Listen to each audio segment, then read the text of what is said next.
Hi friends, అందరికి మన కోళ్ళు అయితే పిల్లలు తీసింది ఫ్రెండ్స్. ఎన్ని పిల్లలు తీసినాయో కామెంట్ చేయండి.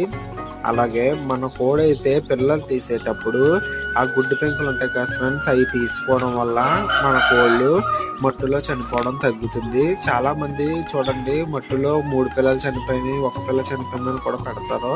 అలా చనిపోకుండా మనం జాగ్రత్తగా చూసుకోవాలంటే ఎప్పటికప్పుడు కోడి పెంకులు అనేది మనం తీసుకోవడం వల్ల కోడి మోతాదు మనకు ఎక్కువగా కలుగుతుంది. అలాగే కోడి పిల్లలు చాలా జాగ్రత్తగా చూసుకోవాలి. తల్లి దగ్గర వేసినప్పుడు మనం ఏం చేయాలంటే గంటలు కానీ నూకాడించిన బియ్యం కానీ, నా దగ్గర అయితే ప్రస్తుతానికి గంటలు ఉన్నాయని చిన్న గంటలు వేసాం ఫ్రెండ్స్. నూకలు కానీ వేసుకోవడం వల్ల కోళ్ళు ఆరోగ్యంగా పెరుగుతాయి. తర్వాత బెల్లం కలిపిన నీళ్ళు పెట్టడం వల్ల కోళ్ళు అయితే చాలా ఆరోగ్యంగా పెరుగుతాయి, ఇమ్యూనిటీ పవర్ వస్తుంది. తర్వాత కోడి గుడ్లో తిన్న వేస్ట్ గా ఇటు వచ్చేస్తుంది ఫ్రెండ్స్. బెల్లం పెట్టిన నీళ్ళు కలిపి